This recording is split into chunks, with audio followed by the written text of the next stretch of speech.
שלום רב לכם רבותיי, שמי יוסף זמירי ואני מדען. אני מגלה ומפתח מיקסומיה, תורת הטבע השלמה, כבר שנים רבות.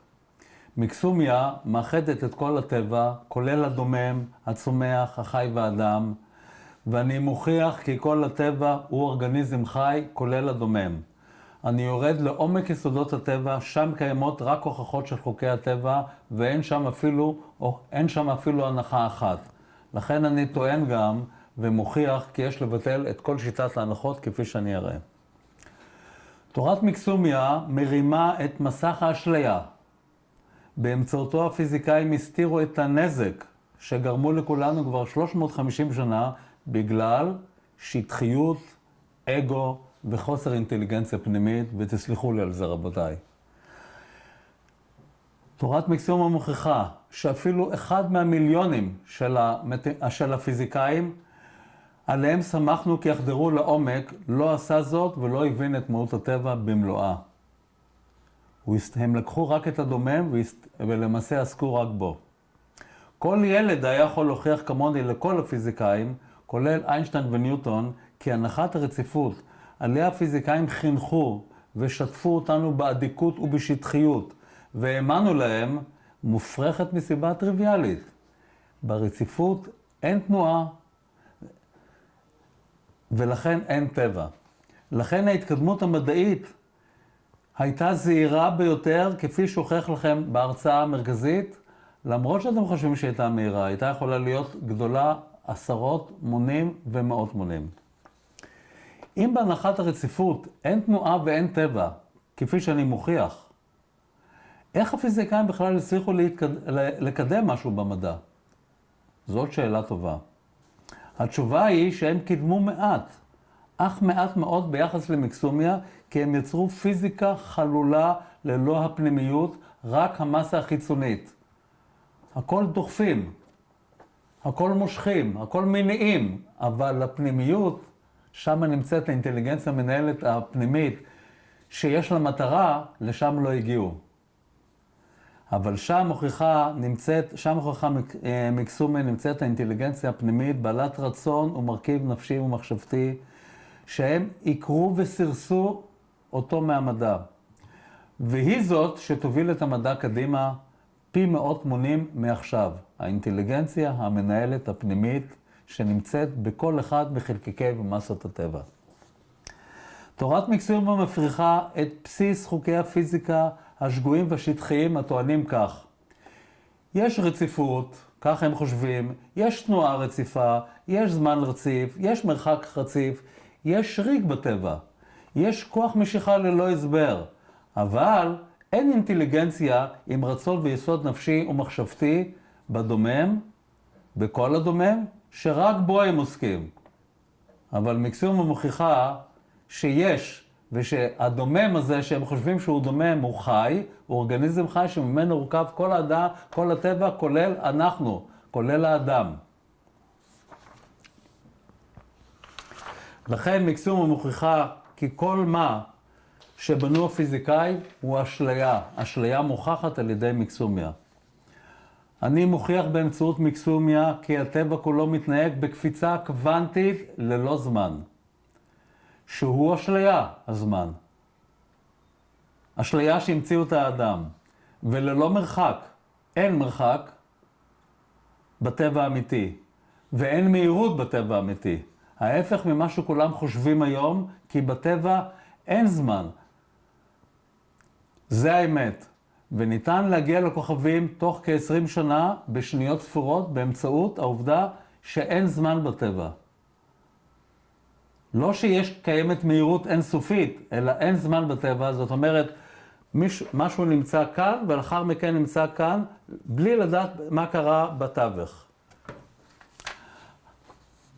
אנחנו שמחנו עליהם, על הפיזיקאים, ולכן כולנו עכשיו, בגללם, חיים בשחיתות וסיאוב, כי אין מוסר ואין כלום. אנחנו חיים בלה-לה-לנד ומפגרים בטכנולוגיה משמעותית לעומת מה שהיינו יכולים לעשות, וגם במוסר וגם בחברה שלנו. זה ממש היום, וזה יכול להביא את האנושות כל השיטה של הפיזיקה שאין שם מוסר, יש רק דברים אובייקטיביים כביכול, יכולה להביא אותם למצב מאוד מאוד קשה, את האנושות. את זה אני מוכיח בהרצאה שלי. לכן אני קובע, הנחת הרציפות היא הדעות הגדולה ביותר של הפיזיקאים, כיוון שאז אין טבע ואין תנועה. כתוצאה מכך, כי לא חדרו ולא הוכיחו את חוק אי הרציפות, הם נאלצו לעסוק בהנחות במקום בהוכחות, ובזבזו משאבים עצומים מאוד. אני מוכיח לפיכך ומצביע בהשתאות על שגיאתם הקשה שגרמה נזק אדיר ואומר, המלך הוא עירום. זה מה שאני אומר על הפיזיקה. הם אפילו לא הצליחו להוכיח כי אין רציפות בטבע, למרות שכל אחד היה יכול להוכיח את הדבר הזה. אז אני מראה לכם עכשיו את התמונה הזאת. המלך, כלומר הפיזיקאים, הוא עירום. בשורות ספורות אני אוכיח לכם כי אם ניוטון היה צועד צעד קטן קדימה, היה מוכיח כי יש טבע ואין זמן. אבל הוא עשה טעות גדולה מאוד. במקום ללכת קדימה, הוא הגיע כאילו בהנחה לסוף והלך אחורה. הנחת הרציפות של ניוטון והפיזיקאים שגויה, שכן במקום ללכת קדימה ולהוכיח את חוק אי הרציפות הטבע, כפי שאני אראה לכם, ואני אוכיח לכם עכשיו, הם הלכו אחורה מהסוף להתחלה וטעו בשורש. שימו לב. אנחנו עומדים כאן בנקודה A. מה שעשה ניוטון, הוא הניח שאנחנו נמצאים בנקודה B. אבל כדי להגיע לנקודה B, צריך לצעוד לנקודה B וצריך לנוע לנקודה B, ואת זה הוא לא עשה. ולכן הוא טעה, טעות, ולא רק הוא, אלא כל הפיזיקאים וכל המתמטיקאים, כולל קושי המעולל, שהיה דקדקן במיוחד שהוא הגדיר את הרציפות, את הגדרת הרציפות בצורה שאני תכף אומר לכם, כולם טעו. הם הלכו מהסוף להתחלה במקום מההתחלה וקדימה. אילו ניוטון היה עושה צעד קטן, זאת ההוכחה, מההתחלה קדימה, במקום להניח כי כבר עשה אותו כפי שאמרתי, היה מגלה כי אינו יכול להיפרד מנקודת ההתחלה לעולם. שכן כל צעד קטנטן ככל שיעשה, זאת אומרת ככה, אם הוא נניח היה עומד כאן, אז היה אפשר להקטין את הצעד הזה, נכון? כי אפשר לחלק אותו. אם הוא היה מגיע לכאן, בצד הזה, הוא היה גם אפשר לחלק אותו. ולכן כל צעד שהוא הולך, תמיד אפשר לחלק וללכת אחורה. לכן, כל צעד קטנטן, ככל שיעשה ניוטון ואחרים, לפי הגדרת הרציפות שלו עצמו ושל קושי, המתמטיקאי הדגול, תמיד ניתן למצוא צעד קטן ממנו. ולכן, כן, לפיכך אין אפשרות לתנועה בטבע, והטבע קפוא ולא יכול להתקיים. כי אין אפשרות לזוז. לכן הטעות הכי גדולה שהייתה אי פעם במדע, זה היה הקפיצה שבאים ואומרים, נניח שהגעתי לכאן, תוכיח שהגעת לכאן. את זה אתה לא יכול לבוא ולהגיד, נניח שהגעת לכאן. אם היית עושה את הצעד, היית רואה שכדי להיפרד מהאפס, אתה חייב בקפיצה קוונטית. פירוט והסבר מתמטי נוסף ניתן למצוא בהרצאה הבאה שלי ובמאמר השלם במשפטים 1-6. זאת ההוכחה, משל, מה שצריך להוכיח. מכאן אני מוכיח כי קיימת קפיצה קוונטית של כל הטבע, כי חייבת להיות מצב של אי רציפות. ואי רציפות משמעותה קפיצה קוונטית, כפי שאני מוכיח, של כל הטבע.